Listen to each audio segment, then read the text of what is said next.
अच्छे दिन की शुरुआत हो गई। ये बात इसलिए कर रहे हैं क्योंकि इस बार जो है लोग सिलेंडर लेने के लिए सड़कों पर उतरे हुए हैं, लाइन लगा रहे हैं, लंबी लंबी कतारें लग रही हैं, लोग भूखे मरने के कगार पर आ गए हैं।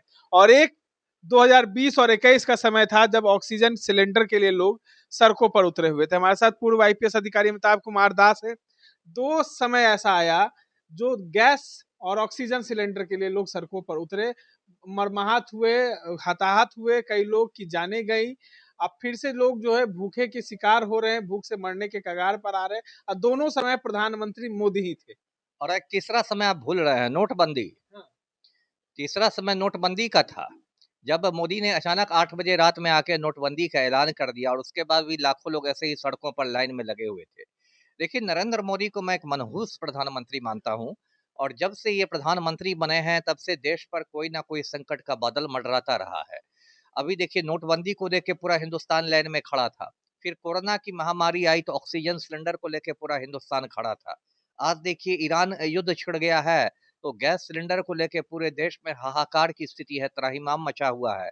और मोदी को कोई मतलब ही नहीं, मस्त राम मस्ती में आग लगे बस्ती में। तो वो अपना मगन है कि कैसे ममता बनर्जी की टांग खींची जाए। सदन में लगातार विपक्ष के तमाम जो नेता हैं वो तमाम मुद्दों को उठा रहे हैं। संजय सिंह जो आपके विधायक हैं, सांसद हैं, वो भी लगातार कह रहे हैं कि मोदी जी चुप क्यों हैं। नहीं नहीं, कल तो संसद में दिन भर विपक्ष ने यही नारा लगाया है कि नरेंद्र भी गायब, सिलेंडर भी गायब। क्योंकि ना प्रधानमंत्री दिखाई दे रहे हैं, ना गैस सिलेंडर दिखाई दे रहा है। और नरेंद्र मोदी इतनी बड़ी बड़ी बातें करते हैं, बड़ी बड़ी बातें फेंकते हैं, कहते हैं कि भारत को उन्होंने विश्व गुरु बना दिया है।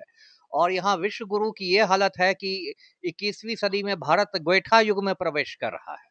अब तो यही ना होगा कि यदि गैस नहीं मिलेगा तो लोग गोइठा पर, कंडा उपला पर लोग खाना बनाएंगे। गोईठा भी बहुत महंगा मिल रहा है है। ही, क्यों नहीं मिलेगा?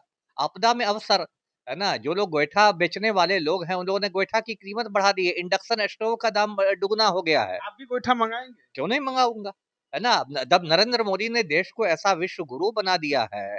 और बिहार में तो ये स्थिति है, अभी एक एजेंसी वाले का वीडियो वायरल हो रहा है कि उसके घर सम्राट चौधरी के गुंडे गए, उसकी एजेंसी में उप मुख्यमंत्री के गुंडे, और 15 सिलेंडर उठा के ले गए। तो सम्राट चौधरी ही बिहार में सिलेंडर माफिया चला रहे हैं। तो ये बहुत ही दुर्भाग्यपूर्ण स्थिति है। और देखिए, आजकल स्मृति ईरानी नहीं दिखाई दे रही हैं। जब डॉक्टर मनमोहन सिंह के समय में 600 रुपए में एक सिलेंडर मिलता था, तब स्मृति ईरानी सिलेंडर लेके मतलब सड़कों पर आ जाती थी। अब देखिए, जब 2000 3000 में ब्लैक में सिलेंडर बिक रहा है, तब स्मृति ईरानी लापतागंज में है। तो देश की स्थिति बहुत गंभीर है, और मुझे जनता से भी यहाँ शिकायत है। यदि दूसरे देशों में ये हालात हुई रहती तो अब तक वहां क्रांति आ जाती। इतना छोटा सा देश है नेपाल, हमारा पड़ोसी है। वहां पिछले साल जेन जी ने क्रांति कर दी और प्रधानमंत्री को कुर्सी छोड़कर भागना पड़ा। लेकिन इस देश की जनता भी मुझे लगता है मुर्दा हो गई है। कुछ भी हो जाए, उसके चूल्हे पर भी आफत आ जाए, तब भी कुछ नहीं होता है। जी। नहीं, कई लोग तो ये भी कहेंगे ना, जो बीजेपी समर्थक है, वो कहेंगे कि बदलाव हो रहा है अब देश में, अब लोग जो शुद्ध खाना खाएंगे। अरे, बदलाव क्या हो रहा है? मतलब देश के में लोगों के चूल्हा पर संकट आ गया है। अब गोईठा नहीं बनेगा फिर। पटना के भिकना पहाड़ी में जो एजुकेशन हब रहा है, बच्चों का हब रहा है, हॉस्टल रहा है, वहाँ लोग बच्चे रो रहे हैं, मरने की कगार पे, कह रहे हैं कि हम घर जल जाएंगे, अब नहीं नहीं, पढ़ाई ये कैसे ये होगी? बस पटना की कहानी थोड़ी ही है, ये तो राष्ट्रीय आपदा है। ये बस पटना के मुसल्लहपुर और ये मतलब अशोक राजपथ की कहानी नहीं है, ये राष्ट्रीय आपदा है। कश्मीर से कन्याकुमारी तक यही स्थिति है। अयोध्या में राम रसोई बंद हो गई है। जो राम मंदिर से जुड़ा हुआ किचन था, और राम रसोई पर ताला लटक गया है। दिल्ली हाईकोर्ट के कैंटीन बंद हो चुकी है। देश भर में होटल और ये बंद है। और अभी तो युद्ध के सिर्फ 13 दिन हुए हैं। 28 फरवरी से युद्ध शुरू हुआ, 13 मार्च है, सिर्फ 13 दिन युद्ध के हुए हैं। यदि ये युद्ध मान लीजिए 6 महीना 7 महीने तक खींच जाए, तब तो समझिए क्या स्थिति आएगी। तब तो त्राही उस स्थिति की हम कल्पना नहीं कर सकते हैं। तो देश को नरेंद्र मोदी ने बिल्कुल मतलब लेकिन बर्बाद कर सिलेंडर दिया तो है। भारत देश में बनता ही है। तो सिलेंडर का अचार डालिएगा, उसमें गैस भी तो रहना चाहिए।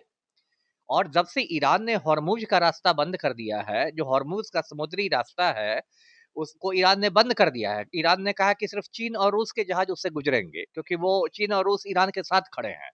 तो भारत के जहाज तो नहीं गुजर रहे हैं। तो उसके बाद तो पूरे देश में तेल संकट हो गया है, गैस संकट हो गया है, जो ये संकट गहराता जाएगा आने वाले समय में। अभी तो 13 दिन में बैंड बज गया है। ये युद्ध यदि 2 महीने 4 महीने 5 महीने चल गया, तब आप समझिए देश की क्या हालत होगी। तो मोदी जी आएंगे, थाली पिटवाएंगे, हिम्मत हाँ, हाँ, दिलवाएंगे। वही वही बचा ही अब कहे कि थाली लोटा लेके एक बार कराया था ना, भाग कोरोना भाग, भाग कोरोना भाग। तो फिर मोदी जी कहेंगे थाली लोटा लेके कि बालकनी में जाइए, भाग संकट भाग, भाग संकट भाग। और अमिताभ बच्चन से लेके साधारण आदमी तक यही थाली लोटा करेगा, यही नौटंकी हो रही है देश में। तमाम चीजों को सुन रहे थे। देखिए, देश में एक बड़ी संकट आ चुकी है, लोगों के घर और किचन पर भी संकट पहुंच गई है।